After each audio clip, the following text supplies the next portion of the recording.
And now what we are witnessing, and I've always said this, the Middle East used to look to the America to save it. And I always said it has to come from the people within the country. It has to grow organically as a movement. And then as it comes up and its time is right, there won't be violence or much violence, like what happened with the Berlin Wall. I had friends who were in East Berlin, and they showed me the videos of how the people formed on the other side of the wall. And they came to the government building on the border, and they just stood there, like what happened with Egypt. And soon, the next night, more people joined them. And the next night, more and more people started joining them, until this great, vast, critical mass happened. And one person walked through the border guard towards the Berlin Gate, where they had been separated from their families for all these years. And as he started to walk, another person just jumped up on the wall. It's like they were just testing. And then pretty soon, nothing happened. No response happened. Gorbachev did not send an edict to the East Germans to quell this uprising. The time had come. And this movement of the people, one took a little piece off the wall, and another, and another, and another. And more people started streaming through the borders, and the guards stood back and did nothing. The time had come. And so when they meet with the resistance of violence, I always wonder, maybe they need more of a critical mass. Maybe the time isn't right for that country to have this organic outflowering. So, we look upon the enemies we have in the world. And I think of the Mahabharata, the great epic of India, that said, when one prefers one's own children to the children of others, war is near. It's based on separation, separative consciousness. And I remember the movie Star Wars, The Empire Strikes Back. Do you remember that one? And in this, Luke Skywalker and our Darth Vader were having this saber fight with the lightsabers. And pretty soon Luke was backed up to this precipice that fell into this great dark abyss, like through the planet that Darth Vader had just conquered. And as he's standing there at the precipice, Darth Vader says, Luke, and he knew he had the training and the discipline of the Jedi Force. And he said, and he wanted to use that force to join with him. And he said, Luke, he raised his fist up and he said, join with me. Together we can rule the universe. And Luke said, no, Darth Vader, you killed my father. I have never seen my father. And just then Darth Vader said, I am your father. And Luke was so astonished. And then he pulled back even more. And he's yelled, no, with this resounding force, and jumped off into the abyss of the unknown.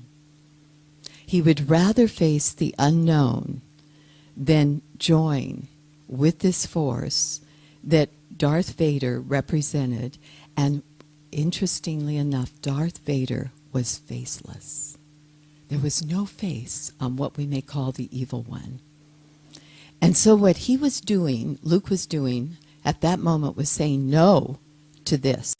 No to the primordial ancestral part of ourself that comes up and emerges and says, come, follow me.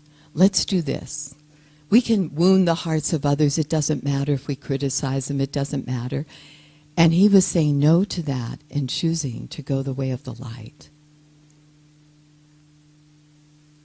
And then as he fell into this great abyss, his cries were heard psychically by Princess Leia, who was just leaving this captured planet. And as she came down with her craft, she swooped him up as he's falling, down through the portals, down through these many chambers, down into the universe where he would be lost forever. And she scoops him up. And Leia was the princess, or you could say the angel of the presence. There's so many significances here. Darth Vader as being that negative part of ourself that goes to the lower ground rather than takes the higher ground in our relationship with others. And so here we see that the Skywalker, made that choice, and he was saved by this angel of the presence. Like when we come to the precipice in our life, and all of a sudden, this part of us may go, help, help. That's all we can say sometimes. We can't do elaborate prayers.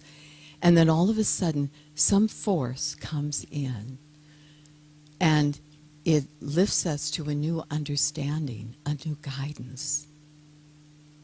And Darth Vader is that enemy that's out there, that evil one that has no face, no power over us except that which we give to it through our fears. And as we come face to face with that, like in yoga, we do a pose, and then the teacher tells us, okay, now take this other variation. And then we take the other variation, but we're afraid because we've gone to the known, and then they're asking us to go into the unknown. There's 100,000 variations on each, which means infinite ways in which the mind can express itself through the body, through the poses. And when we go into the new unknown, we expand the parameters of our consciousness, of our comfort zones, and we can be the same in any situation. And as the unknown becomes the known, then we're asked to go to the next unknown and explore that. And there's a phrase there on how to still the mind. It's to check the downward pull of our emotions as well as our body. To lift free of the compression that causes suppression, and to come up into the higher aspects of our being, where we, in that Buddhi mind, where we can see from the mountaintop, and we see the reason why this is happening or that is happening. And when we do this, we become the Skywalkers. And we say no to that lower primordial part, that instinctual part of ourselves that doesn't live to that transcendence. And we see this in the great saints throughout the ages. They chose the way they are the Skywalkers. I met with Mother Teresa, and believe me, she was a saint. She never judged. There wasn't a judgmental bone in her body. She loved everyone. And I felt she was like this giant banyan tree with millions of leaves, and would never withdraw one branch to give shade to another, but not to the other. But we can be like that vast tree, and we can hold everyone under the branches. And together we can be the Skywalkers of the universe. In the sutras in the 3rd chapter it says that if you focus and concentrate and meditate on the lightness of cotton wool, you begin to lighten every cell of your being. And eventually, says, we can walk on water, and then on moonbeams, and then in the sky. And if we lighten ourselves from all the judgments that we've harbored in the past, we can be those Skywalkers. And as we transcend our consciousness, we do it not just for ourselves, our families, our community, our nation. We're doing it for the world. And then we go beyond all the borders and the boundaries of ideologies, politics, everything that has divided us as nations, states, and people. And if we hold to the oneness in consciousness, we can, together, change our world and build it through that love.